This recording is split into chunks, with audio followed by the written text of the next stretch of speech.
Welcome back. If you're new here, my name is Ash and I like anime. I recently asked Instagram, what kind of content they would like to see from me, and a lot of people suggested videos on my time in Japan since I spent a year living in Japan teaching English. So that's what we're gonna do. That's what I'm gonna talk about today. So one of the very first suggestions was the differences between the United States and Japan. Pretty much what I found to be different living my everyday life. So I wrote down at least like 40 something points, like bullet points of differences. That was just what I could immediately think of. I'm sure there are even more differences if I go more into depth. So let's see. Let's open up my notebook. I'm going to break it down into, I guess, 3 sections. So yeah, my first 3 points for this video are food, convenience, and daily living. So first, I'll talk about food for a little bit. The first point is the food portion. And we all know like the American stereotype, how we have tons and tons of food on our plates. Whereas in Japan, I'm sure if you Google like Japanese meals, the meals that pop up will have like all these like little dishes on like a tray. So you'll have like your main dish, and then you'll have like your little side dishes, and they're all portioned out very small, but it's not to the point where you're left hungry afterwards. Like I was always feeling satisfied and I didn't feel the need to have more food or to order more food or anything like that. All right, next is bread. Okay, I know this might be like, why are you talking about bread? But in America, we have, our grocery stores. You go to the store, you buy a loaf of bread, and it's all like thin slices for sandwiches. And in one loaf of bread, it's probably like, 22 slices. I think I counted downstairs before I came up. And in Japan, when I would go grocery shopping, I would see like the loaves of bread in the grocery store are thick. Like they're thick boys. And it's for sandwiches. You wouldn't make a sandwich. I pretty much used that bread for toast in the morning or something. And they would sell them in packs of 3. Maximum like 6 or maybe even 8. But that's it. They did not sell them in huge packs like we had them here, and a lot of them they were multigrain or whole wheat, or some of them had nuts in it like walnuts. And if you go to a konbini, you can see bread with cream inside. Oh, and they have, it looks like a Mexican concha at the konbini, but it's actually, they call it meron pan, and it doesn't taste like conchas. It's, I think, maybe more moist, and sweetness level, I think they're about the same. So yeah. Ramen restaurants. There are you can find ramen restaurants literally anywhere. So I lived in the prefecture called Saitama, and Saitama is like right next to Tokyo, and I would work in Tokyo as a teacher, but I lived in Saitama. I lived like right on the border between Tokyo and Saitama, so it was very easy to access Tokyo because I think I was like the first stop in Saitama from Tokyo on the Tobu Skytree line. But anyway, so yeah, ramen restaurants. You could go anywhere. They're super close, and most restaurants are pretty small. You could probably seat around 10 people at most. I'll show a personal picture that I took one time. It's like a bar. Most of the restaurants that I've been to, it's literally just like you sit up at the bar. Actually before sitting at the bar, there's usually a ticket machine right outside the door, and it has everything on the menu on the ticket machine, and you basically just, push the buttons for what you want to order, you pay for it, and then you take that ticket. It prints out a ticket, so you take that ticket, you give it to the chef who's literally right behind the bar that you'll be eating at, and hand it to them, and then they, someone tells you to sit down, they'll tell you where to sit, and then you just wait for your food to be prepared, and then the chef will literally just right in front of you. Oh, little side note, when you go to a ramen restaurant in Japan and there are chopsticks right there, they're probably wooden chopsticks. Well, if they're wooden chopsticks, when you break them, do not do not sit there and just like, you know how sometimes you break it and then you kind of like shave down the extra wooden shavings so that you don't poke yourself or maybe get a splinter or something? Don't do that. Don't do that, because that's considered rude. Basically, you're saying that that restaurant is too cheap to get like metal chopsticks or get some other kind of material chopsticks. So I was like, oh, I'm so sorry. I had no idea. So, fun tip for you, I guess. When you are in restaurants, usually a button on your table. I'd be like, what's this button for? And my friends who had already been to Japan before, the friends that I made at the program that I was in for teaching English, they told me, oh, you literally just like push the button and then the waiter comes to you. So the waiters don't come to your table unless you call for them. So yeah, there's no one coming and interrupting you while like you're mid-bite or something like that. So yeah, you have a call button. And then if there's no call button in the restaurant, then it's okay to like raise your hand and say like, sumimasen, and like try to get someone's attention so that they come over to you. Oh, another thing in food is donuts. So there's this franchise called Mr. Donut, which is super popular in my area, at least from what I've seen. And the donut shape is different. I'll show you here, but it has like these balls and it's kind of thin. But yeah, they're really tasty though. Definitely not as sweet as like a Krispy Kreme or something. Krispy Kreme is way too sweet for me now. I don't know what happened. But yeah, I could not. Oh, also, when I was in Japan, I was working out pretty much every day. There's a whole story with like having to find a gym that would even accept me. Yeah, trying to sign up for a gym membership as someone who's not fluent in Japanese. A whole nother story. But when I finally got a membership, I would work out pretty much every day, Monday through Friday, right before work. And for my goals, I needed to, ingest more protein. So I drank protein jellies instead. I'll like show you a picture. They had, these little jelly things that had like 20 grams of protein. It was like a yogurt kind of jelly, I think. But they have a lot of jelly things. So especially in konbinis. So in a konbini, you'll see jellies for like energy, jellies for like different vitamins. So yeah, jellies were pretty popular as like on-the-go snacks. Oh, also, another cultural thing, people don't eat and walk at the same time. So if you've ever been to like a bigger city, especially New York, you see people walking around sometimes, like eating a sandwich if they're, on the go, like on their way to work or something. But in Japan, you don't see that. It's considered bad manners, I guess. Yeah, so don't be that person, I guess. Unless you don't care what anybody thinks, but yeah. Okay, last thing that I will mention in the food category is 31. Okay, so when I first heard of this place, it was from one of my students. One of my students told me that there's this really popular, ice cream chain and it's famous. He was super surprised when he said, oh, you don't know 31? I'm like, no, I've never heard of it. He goes, oh, like Audio has 31. And Audio is this mall that was like maybe less than a 5-minute walk away from my workplace. And I was like, okay, cool. Like I've never seen it before. Like, what does it look like? So he pulls up 31 on his phone. And when he shows me the sign for this store, let me just pull it up right here. I was like, Baskin Robbins? And he was like, eh? Why do you call it 30 what? And then I looked and I was like,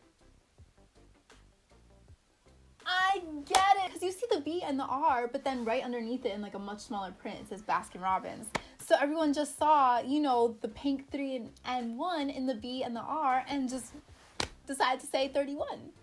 You would think they would say 31 in Japanese, but I think because it's an American company, they, just decided to say the number in English, and that's how it caught on, I guess. It's just shorter. I don't know. But all right, so next up, we have, for our convenience, konbinis. The konbini. So, konbinis are convenience stores. They really live up to their name. I promise you, like, Convenience stores here, trash. Convenience stores there, they got it right. And in Asian countries in general, I think maybe, because I've been to Thailand and China as well, and those convenience stores, truly great.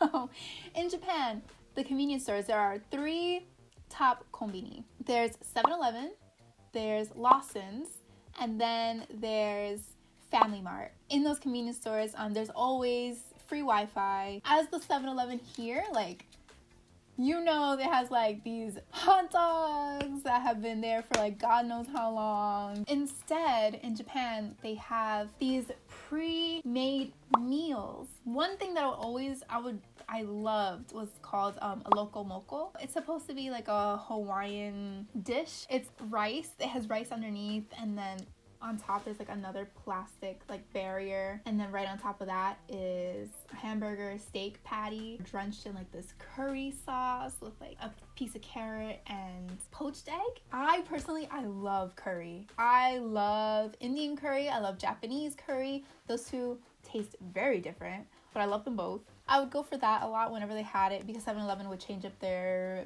like items every so often, every few months. What else? They have onigiri. You would see people eat onigiri like on like a little lunch break. They'd eat maybe 1 or 2 and then keep it moving. So they had many different kinds of filling in your onigiri, which are like these little triangular rice balls that you see in like anime all the time. And there's a specific way to open them too. It has directions. So you basically pull like the wrapper like down, and then you have to pull these 2 on the sides the right way, so that way you can get like the seaweed to wrap on the rice ball perfectly. Super quick snack to eat. So you had like tuna fish, umeboshi in there sometimes, tobiko, which are like these little fish eggs, cod roe, salmon. Some even had chicken, and then others had like seasoned rice sometimes. So yeah, the list goes on. There were tons of different options for onigiri. They also had like little sandwiches. So they didn't have the thick bread for the sandwiches. They had like this small, thin, like really fluffy bread. It wasn't as dense as it is here. Oh,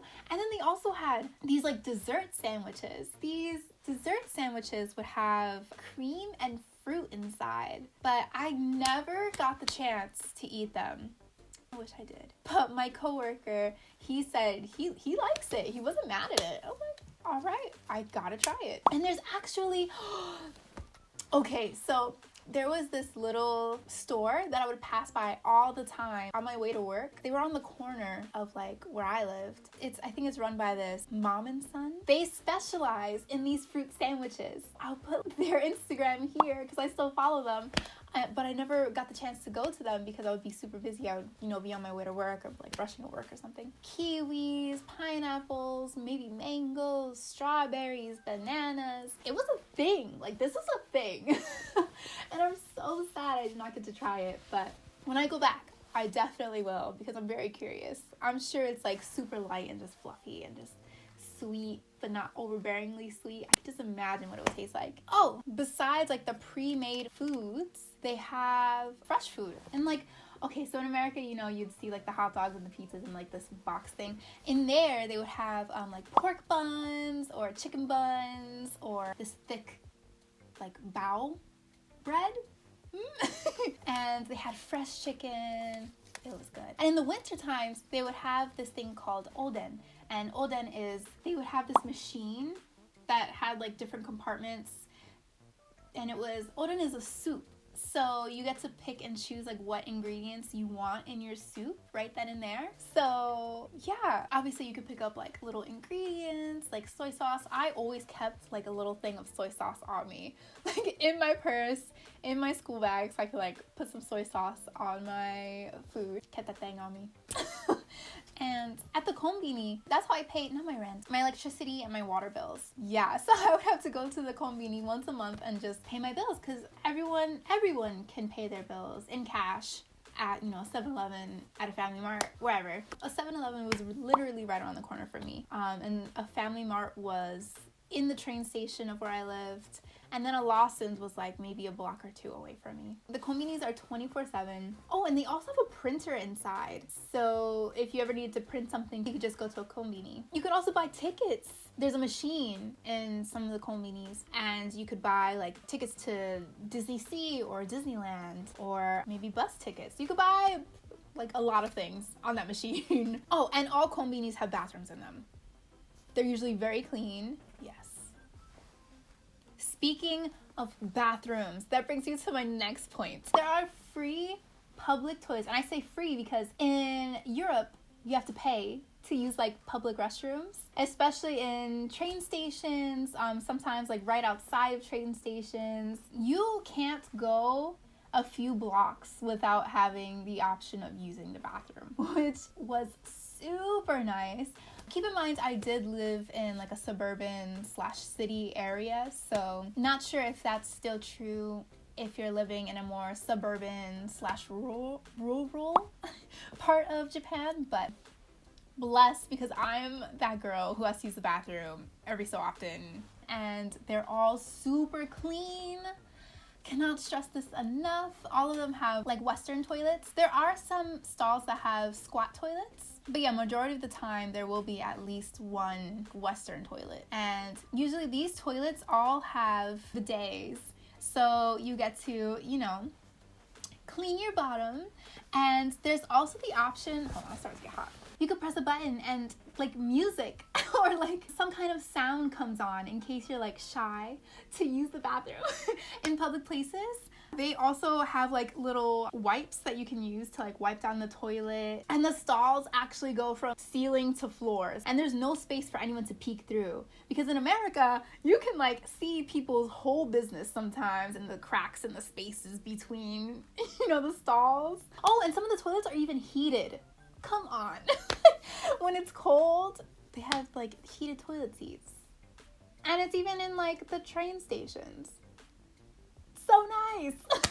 Oh, again, with like not being able to go a few blocks without seeing this, vending machines. So there are vending machines everywhere. It's usually just for waters. So you'll see waters and green tea.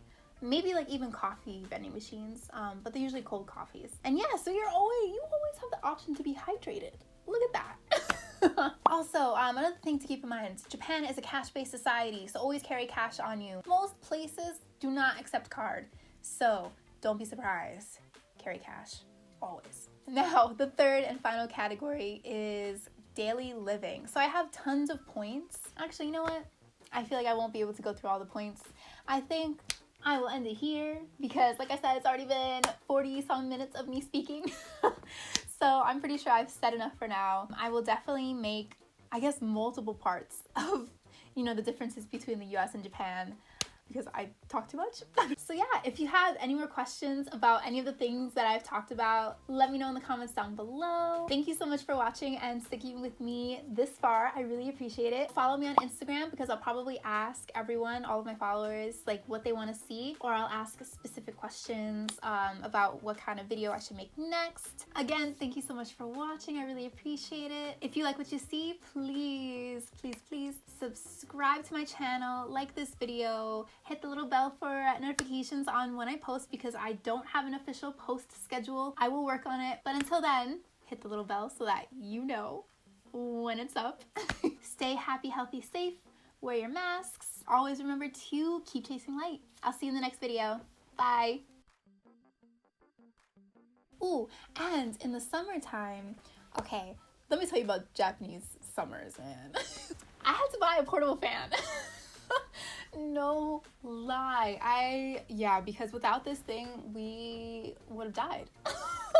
We would have died at Tokyo Sea. Like, we were out there all day. We woke up at like 6 in the morning to take the train to go because it was probably like an hour and a half from where I live. Because that was in, not Odaiba. Was it in Odaiba? No, maybe Odaiba. I'm forgetting. Yes. So we had to travel, and then we were there all day in the sun, in the longest lines, waiting hours for some of these rides. We took turns with these. This was a lifesaver. I'm really glad. But I actually learned while we were in Tokyo Sea that people soak like their towels or their cloths in freezing in like really cold water, or they go to water fountains and like put it under the water and then put this behind their necks, so that way just like, you know, clear off the sweat and like cool yourself down. So smart. If you're going in the summertime, if you're going between the months of May to August/September, it's gonna be hot. It's gonna be hot. Prepare. And then the hottest months, I would say probably July, August. Maybe August is the hottest. Prepare yourself. Do research.